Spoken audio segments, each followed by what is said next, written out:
საინფორმაციო გამოშვება.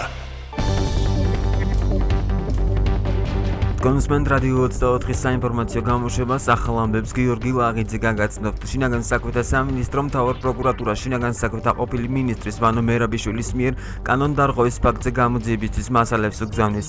როგორც სამინისტროში გამართულ ბრიფინგზე სამინისტროს საზოგადოებასთან ურთიერთობის სამსახურის უფროსმა ნინო გიორგობიანმა აღნიშნა, საქმე ეხება 2006-2008 წელს ვანო მერაბიშვილის მხრიდან განხორციელებულ უკანონობას. კერძოდ გიორგობიანის განცხადებით, ვანო მერაბიშვილის 2006 წლის 13 მარტის ბრძანებით კონსტიტუციური უსაფრთხოების დეპარტამენტის დირექტორი დათა ახალაია და გენერალური ინსპექციის უფროსი ვასილ სანოძე დროებით გათავისუფლდნენ სამსახურებრივი მოვალეობის შესრულებისგან, რადგან საზოგადოებაში არსებობდა დასაბუთებული ვარაუდი, რომ აღნიშნულ თანამდებობაზე მათი დარჩენით ხელი შეეშლებოდა სანდრო გირგვლენის სისხლის სამართლის საქმეზე მიმდინარე გამოძიებას. გიორგობიანის თქმით, სამინისტროს გენერალური ინსპექციის მიერ ჩატარებული სამსახურებრივი მოკვლევის შედეგად დადგინდა, რომ შინაგან საქმეთა მინისტრის ბრძანება დათა ახალაიას და სანოძის უფლებამოსილების შეჩერების თაობაზე ატარებდა მოჩვენებით თვალთმაგწურ ხასიათს და გამოცემული იყო მხოლოდ იმ მიზნით, რომ დაგმაყოფილებული ყოფილიყო საზოგადოების დაჟინებული მოთხოვნა ამ პირების თანამდებობიდან გათავისუფლების თაობაზე. სინამდვილეში ახალაია და სანოძე თითქმის 2 წლის განმავლობაში სრული მოცულობით და შეუზღუდავად ხელმძღვანელობდნენ შესაბამის დეპარტამენტებს. მათ ხელი მიუწვდოდათ სახელმწიფო საიდუმლო ინფორმაციებთან და დოკუმენტებთან. აგრეთვე ისინი გეგმავდნენ და ხელმძღვანელობდნენ ოპერატიულ საგამოძიებო აგენტურულ და სხვა ხასიათის სპეციალურ ღონისძიებებს. განაცხადა ნინო გიორგობიანმა. მისი თქმით, 2008 წლის აგვისტოში შინაგან საქმეთა მინისტრმა ვანო მერაბიშვილმა გამოსცა ბრძანება დათა ახალაიას და სანოძის შეჩერებული სამსახურებრივი უფლებამოსილების აღდგენის თაობაზე. შესაბამისად, საქართველოში შინაგან საქმეთა მინისტრის მიერ წლების განმავლობაში დაშვებული და წახალისებული იყო სამინისტროს 2 უმნიშვნელოვანესი დეპარტამენტის არაფორმალური მმართველობა, რაც შესაძლოა უპრეცედენტო შემთხვევაა ცივილიზებული ქვეყნების უსაფრთხოების სამსახურებრივი ფუნქციების ისტორიაში, განაცხადა ნინო გიორგობიანმა. მისი თქმით, სამსახურებრივი უფლებამოსილების პროექტად გამოყენების ამ ფაქტებში ნათლად იკვეთება საქართველოს სისხლის სამართლის კოდექსის 332 მუხლის პირველი და მეორე ნაწილებით გათვალისწინებული დანაშაულის ნიშნები. შემოწმებული მასალები რეაგირებისთვის მისი თქმით დღესვე გადაეგზავნება საქართველოს მთავარ პროკურატურას. დათა ახალაიამ და ვასილ სანოძემ თანამდებობების დატოვების შესახებ განცხადება სანდრო გირგვლენის კლუბის საქმესთან დაკავშირებით გააკეთეს.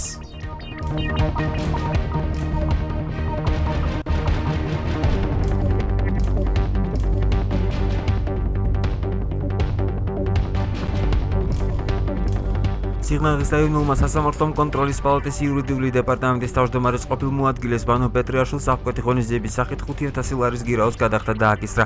გამოძიებამ პეტრიაშვილს ლევან ბეჟაშვილის სასარგებლოდ სიღნაღის საარჩევნო ოლქის მეხუთე უბნის შემაჯამებელი ოქმის გაყალბებას ედავება. პეტრიაშვილის ამ დროისთვის სიღნაღის ოლქში წესკოს წარმომადგენელი იყო. ადვოკატების თქმით, ბრალდებული ბრალს არ აღიარებს, ისინი გირაოს გადახდას არ აპირებენ და სასამართლოს გადაწყვეტილებას ზემდგომ ინსტანციაში გაასაჭიროებენ. ვანო პეტრიაშვილი 1 ოქტომბრის საპარლამენტო არჩევნების დროს სიღნაღის მე-15 საარჩევნო ოლქში წესკოს წარმომადგენელი იყო. ბრალის დამტკიცების შემთხვევაში მას 3 წლამდე თავისუფლების აღკვეთა ემუქრება.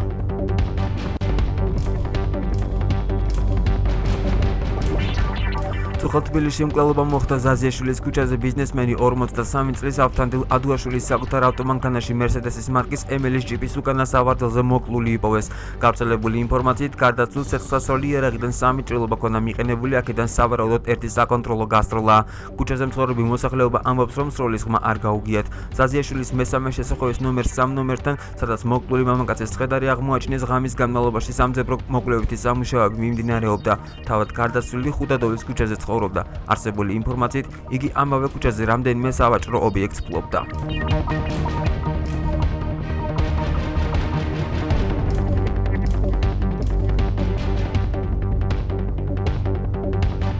ნაციონალური მოძრაობა მთავრობას დაუბეგრა მინიმუმთან დაკავშირებით ინიციატივით მიმართავს. უმცირესობის კონკრეტული წინადადება დღეს ჟურნალისტებს ნაციონალური მოძრაობის წევრმა დეპუტატმა გიორგი ვაშაძემ პარტიის სოფელში გამართულ პრესკონფერენციაზე გააცნო.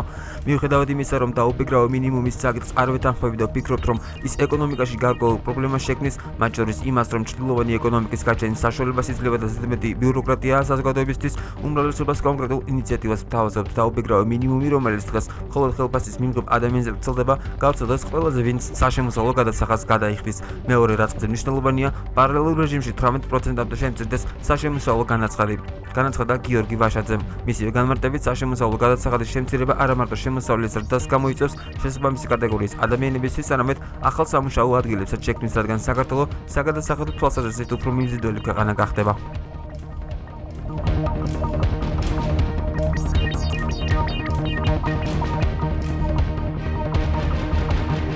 პრეზიდენტის წვნებულმა მცხეთა-მთიანეთის მხარეში სეზარ ჩოშელმა თანამდებობა დატოვა. მცხეთა-მთიანეთის უკვე ყოფილმა გუბერნატორმა თანამდებობის დატოვების მიზეზად ჯანმრთელობის გაუარესება დაასახელა.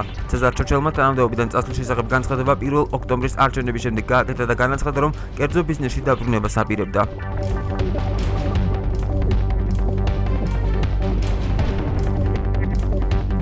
ევროპის უმაღლესი კომისარი კეთრინ ეშტონი საქართველოს 26 ნოემბერს ეწევა, როგორც საქართველოში ევროკავშირის წარმომადგენლობაში აცხადებენ, უმაღლესი კომისარი თბილისში მხოლოდ რამდენიმე საათს დაყოფს, რის შემდეგაც ვიზიტი ცენტრალური აზიის ქვეყნებს ეწევა.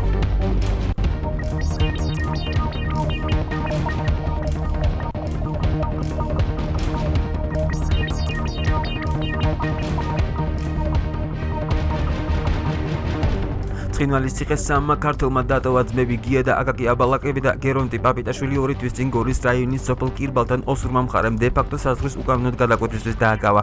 საქართველოს შინაგან საქმეთა სამინისტროს ინფორმაციით, ისინი სოფლის მიმდებარე ტერიტორიაზე შეშას აგროვებდნენ. ოსურ მხარესთან მათ გასათავისუფლებლად ამ პერიოდის განმავლობაში მოლაპარაკებები შიდა ქართლის სამხარეო მთავრის სამმართველოს უფროსი გიორგი დვალიშვილი და მისი მოადგილე ზურაბ ბერიკაშვილი აწარმოებდნენ. გათავისუფლებულ ქართველებს ისინი ერგნენტის ტერიტორიაზე შეხვდნენ.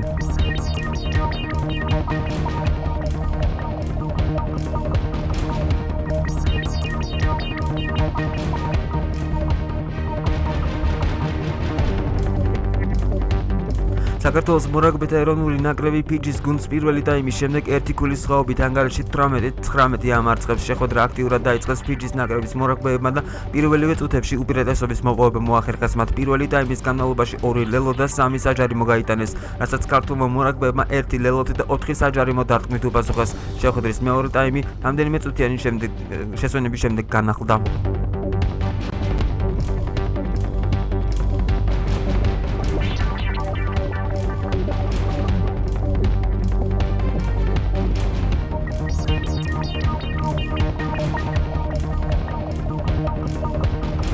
საქართველოს ახალგაზრდა იურისტთა ასოციაციამ 2012 წლის ანგარიში წარადგინა. ამასთან დაკავშირებით სასტუმრო ქორტიერ მერიოჩი საიამ მე-19 ყრილობა გამართა. ორგანიზაციის თავმჯდომარის თამარ ჩუგოშვილის თქმით, გასული წლის განმავლობაში მათ დახმარება 100,000-ზე მეტ ადამიანს აღმოუჩინეს. ჩვენ თბილისის ცენტრალურ და 7 რეგიონულ ოფისში უწყლოდ რეჟიმში მიმდინარეობდა უფასო იურიდიული დახმარების გაწევა. წლის განმავლობაში უფასო კონსულტაცია გაუწიეთ 100,418 პირს, შევადგინეთ 12,266 სამართლებრივი დოკუმენტი. უფასო საადვოკატო მომსახურება გაუწიეთ 423 მოქალაქეს, აღნიშნა ჩუგოშვილმა.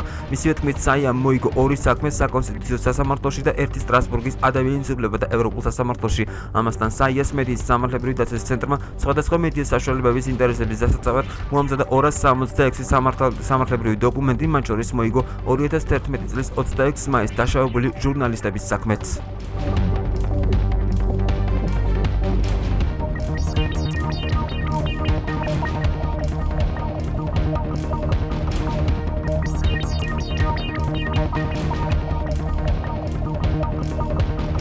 გამოშვებას უცხოეთის ახალი ამბებით განვაგრძობთ. ჩინეთის პროვინცია შანსის ქალაქ ცინზუში მდებარე რესტორანში აფეთქებას 14 ადამიანი ემსხვერპლა.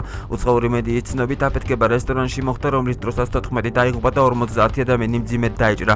აფეთქებამ 2 სართულიანი რესტორანი სრულიად დაანგრია, ხოლო მიმდებარე შენობები დააზიანა. რესტორნის აფეთქების მიზეზად ბუნებრივი აირის გაჟონვა სახელდება.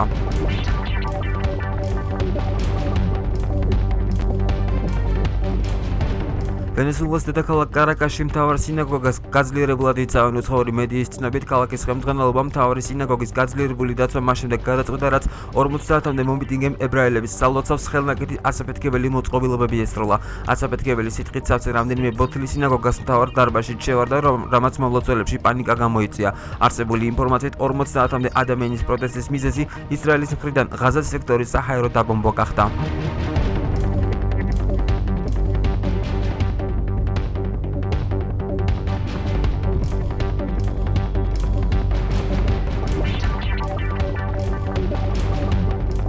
კონსმენით რადიო 24-ის ახალ ამბებს პირდაპირ ეთერი 22 საათზე დაბრუნდება. ჩვენ დროებით გემშვიდობებით.